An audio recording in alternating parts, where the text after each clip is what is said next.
Okay, so a couple key things on what to do, and then a couple key things on what not to do. So, first is when you've got a fever, rest. Try not to go about your day and keep doing all of the same things that you are supposed to be doing, quote unquote, supposed to be doing.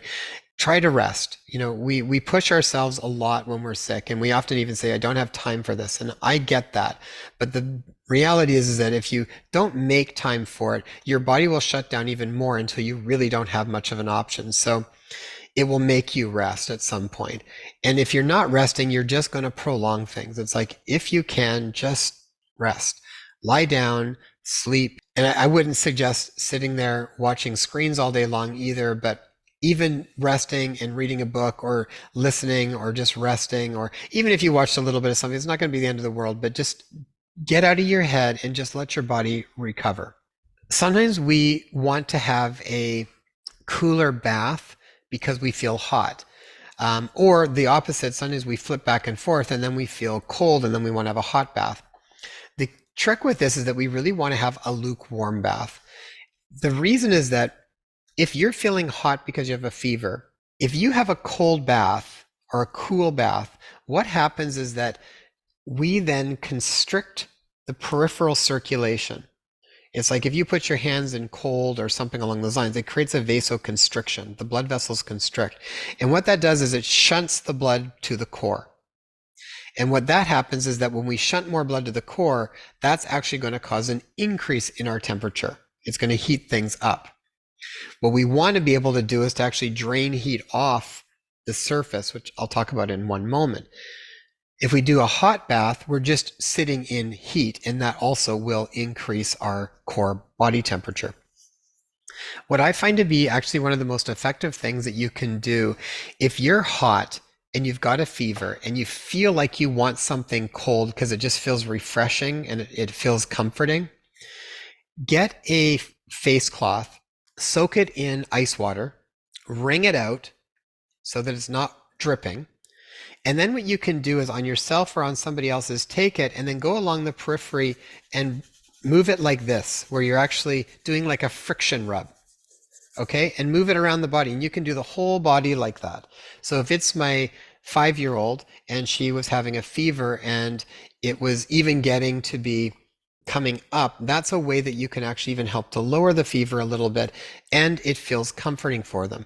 They're hot, the cold feels good, but rather than placing them in cold like a cold tub, which causes constriction, because I'm frictioning it, like I'm rubbing it back and forth a bit aggressively, that's causing the skin to get reddish.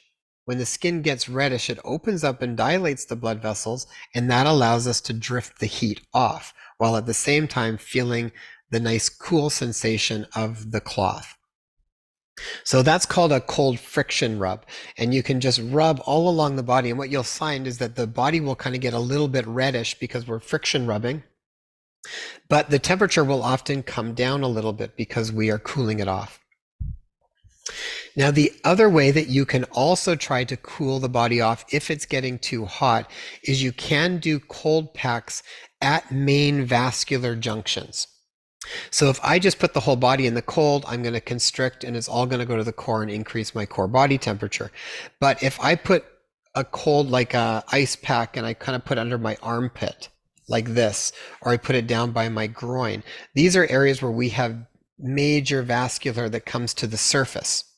So by putting cold right there, you can actually cool the blood as it's moving through those vascular areas.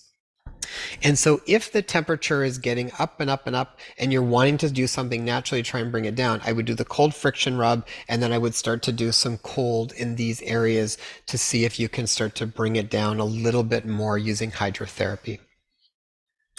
And the other key thing is keep hydrated. Super important. This is also where I would do the electrolyte stuff like we talked about with coconut water or an electrolyte mix.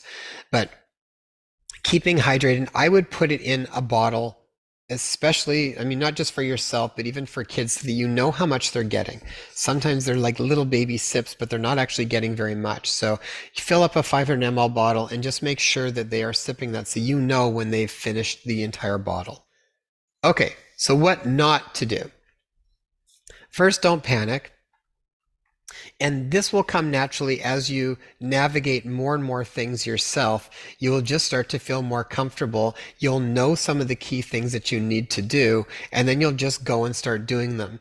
And in that process, you'll just start to feel more and more comfortable with what's going on. Now, because some people will still be using medications, possibly, what you want to make sure is that we don't over medicate. A lot of times we get in this mentality where more is better, and so, or increasing frequency. Taking a certain medication like ibuprofen, for example, they last about 6 to 8 hours at a certain dose. Taking higher amounts won't lower the fever necessarily more. All you're potentially doing, or taking it more frequently, that's sort of how that medication works. So if someone takes that, sometimes what'll happen is like, okay, I took it and now it's like 3 hours later, my fever is still kind of there. I'm going to take it again. You're not necessarily going to make any difference, but you may be increasing yourself for side effects to that medication, particularly things like stomach ulcers or irritation in the gut for things like NSAIDs or ibuprofen. And acetaminophen, again, is also, you have to be very careful because that's the Tylenol, that can be hard on the liver. And so you have to be careful with those types of medications. The other thing that can happen is overlooking product labels. So if people are taking medications, sometimes they don't realize that they might be doubling up on medications. Sometimes people are doing I'm going to do a NyQuil, or I'm going to do something that's for symptoms of cold and flu, symptom relief, and then at the same time, then they think they need to still take an ibuprofen for the fever. Meanwhile, all of those medications are often in the one thing. So you need to be able to kind of look at what you're actually taking and make sure that you're not accidentally doubling up on stuff.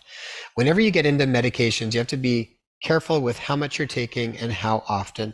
And so if you're going to take one, make sure you're reading the product label and that you're being careful. I think aspirin we have to be careful with. Now, as an adult, not such a big deal.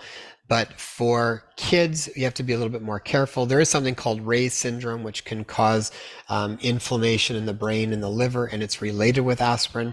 So generally for kids, you don't take aspirin as a kid. If you are going to have to take something to lower it, take something more like ibuprofen, I think is probably your best bet if you were needing to take an actual medication.